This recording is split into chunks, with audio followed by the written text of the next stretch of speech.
বান্দরবানের একদম গভীরে, যেখানে মোবাইল নেটওয়ার্ক পৌঁছায় না, যেখানে দিনের আলোতেও পাহাড়ের ছায়াপথ ঢেকে রাখে, সেখানে গেল কয়েক মাস ধরে দেখা যাচ্ছে অপরিচিত কিছু মুখের, অস্ত্র হাতে, ভিনদেশি উচ্চারণে কথা বলা একদল মানুষ।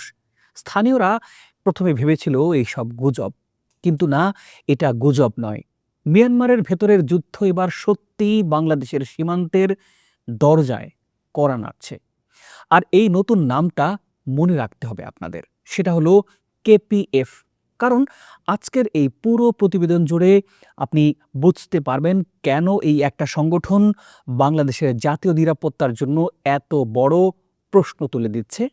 প্রিয় দর্শক, আজকে আমরা কথা বলবো এমন একটা বিষয় নিয়ে যেটা বাংলাদেশের সংবাদ মাধ্যমে এখনো পুরোপুরি আলোচিত হয়নি, কিন্তু যেটা ধীরে ধীরে আমাদের সীমান্ত নিরাপত্তার একটা বড় মাথা ব্যথার কারণ হয়ে উঠতে পারে। আজকের এই প্রতিবেদনে আমরা জানব কেপিএফ আসলে কারা এবং তারা কোথা থেকে এসেছে, কেন তারা বিজিবিকে সরাসরি চিঠি লিখেছে, আর বিজিবির অবস্থানই বা এই বিষয়টি নিয়ে কি, এবং সবচাইতে গুরুত্বপূর্ণ বিষয় হলো এই সংগঠনের উপস্থিতি বাংলাদেশের জন্য বাস্তবে ঠিক কি ঝুঁকি তৈরি করতে পারে। পুরো আয়োজন জুড়ে আমি থাকব শাহাদাত হোসেন। তো চলুন শুরু করা যাক একদম গোড়া থেকেই।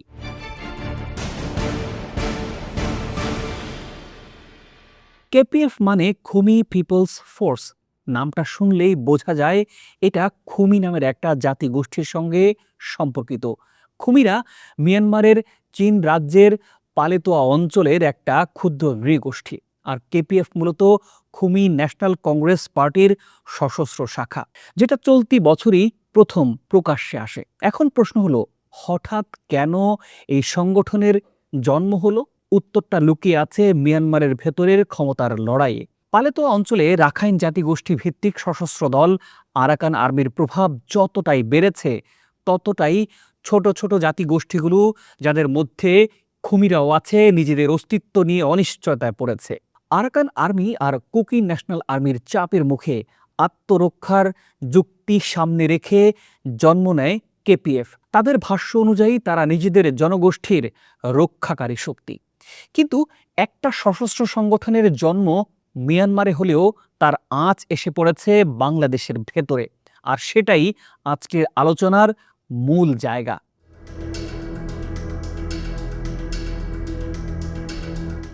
স্থানীয় সূত্রগুলো বলছে, প্রথম কেপিএফ সদস্যদের দেখা যায় বাংলাদেশ, ভারত, মিয়ানমার তিনমুখ সংযোগ স্থলের কাছাকাছি একটি পাড়াতে।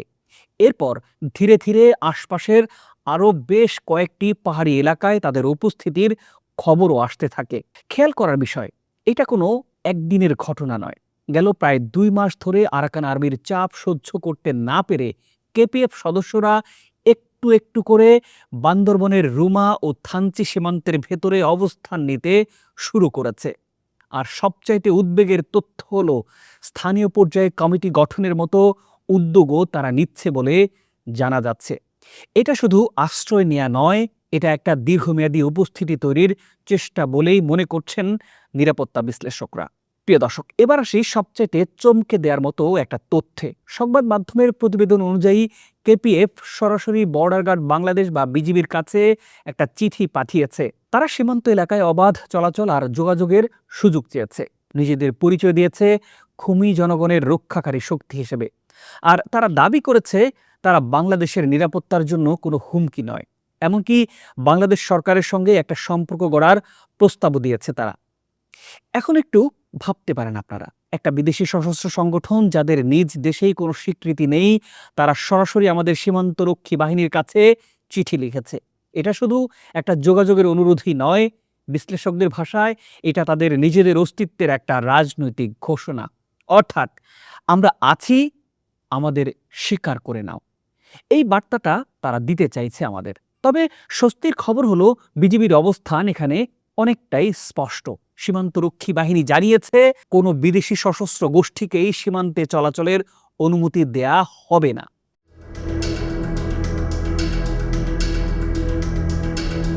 প্রশ্ন আসতে পারে, মিয়ানমারের ভেতরে সমস্যা, তো তারা বাংলাদেশের এত কাছে কেন আসছে? নিরাপত্তা বিশ্লেষকদের মতে এর পেছনে কয়েকটা স্পষ্ট কারণ আছে। প্রথমত, পালেতোয়া অঞ্চলে আরাকান আর্মির আধিপত্য বাড়ার ফলে ছোট জাতিগোষ্ঠীগুলো বিকল্প নিরাপদ অঞ্চল খুঁজছে।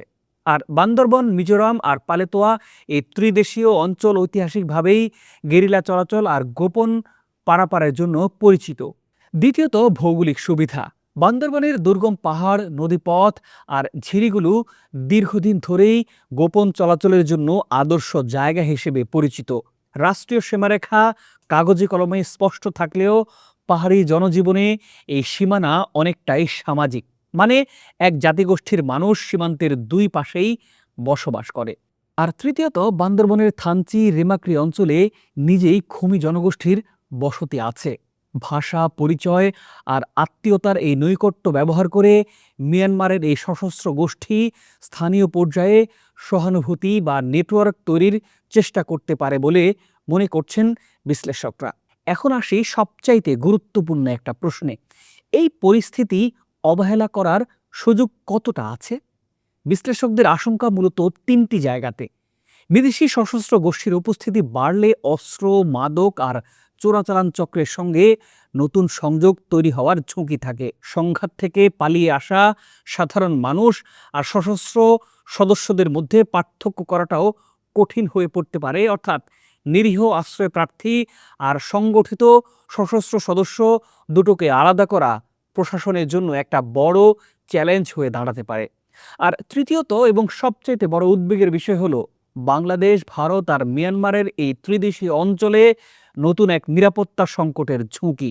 কারণ একটা সশস্ত্র সংগঠনের উপস্থিতি কখনোই বিচ্ছিন্ন ঘটনা থাকে না।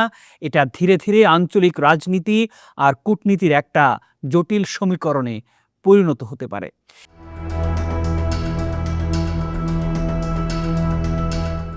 এটা স্পষ্ট, মিয়ানমারের গৃহযুদ্ধের আগুন সীমান্তের এপারে যেন ছড়িয়ে না পড়ে সেটা ঠেকানোর দায়িত্ব এখন বহুলাংশে বিজিবি আর আমাদের রাষ্ট্রীয় নিরাপত্তা কাঠামোর উপরেই নির্ভর করছে। প্রিয় দর্শক, আজকের এই প্রতিবেদন থেকে একটা বিষয় স্পষ্ট, কেপিএফ এখনও বাংলাদেশের ভেতরে কোনো সরাসরি হুমকি তৈরি করেনি, কিন্তু তাদের ধীরে ধীরে সীমান্তের ভেতরে প্রবেশ, কমিটি গঠনের চেষ্টা আর বিজিবির কাছে চিঠি পাঠানো, এই প্রতিটি ঘটনাই একটা বড় প্যাটার্নেরই অংশ। এবং সেই প্যাটার্নটা হলো আঞ্চলিক অস্থিরতা ধীরে ধীরে আমাদের সীমান্তের দিকেই এগিয়ে আসা। বিজিবি তাদের অবস্থানে স্পষ্ট থাকলেও এই পরিস্থিতি ঠিক কিভাবে এগোয় তার উপর নির্ভর করবে বান্দরবনের সীমান্তবাসীর ভবিষ্যৎ নিরাপত্তা। প্রিয় দর্শক, আপনার কি মনে হয় বাংলাদেশের উচিত এ বিষয়ে কতটা কঠোর হওয়া? নিশ্চয়ই বিষয়টি নিয়ে আপনার মূল্যবান মতামত জানাতে পারেন আমাদের। প্রিয় দর্শক, এই ভিডিওটা যদি আপনার কাছে ভালো লাগে তবে অবশ্যই লাইক করতে পারেন কিংবা শেয়ার করতে পারেন। আজ এ পর্যন্তই। ভালো থাকুন, সুস্থ থাকুন। দেখা হবে পরের পর্বে।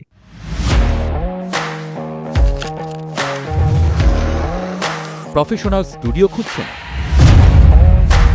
ঢাকার প্রাইম লোকেশন নয়াপল্টনে দেশ সমাচার স্টুডিও আপনার কন্টেন্ট প্রোডাকশনের নির্ভরযোগ্য ঠিকানা। এখানে পাবেন 4K ক্যামেরায় মাল্টি অ্যাঙ্গেল রেকর্ডিং, আছে গ্রিন ও ব্ল্যাক স্ক্রিন সেটআপ, উন্নত মানের মাইক্রোফোন ও sound proof voice over booth. আপনার পছন্দ মতো স্টুডিও ডিজাইন করার সুযোগও থাকছে। Hazrat Shahjalal news content, talk show, interview বা পডকাস্ট যা কিছুই করেন এখানে পাবেন প্রফেশনাল সেটআপ আর ফুল এডিটিং সাপোর্ট। আপনার চাহিদা অনুযায়ী বুক করতে পারেন আজই।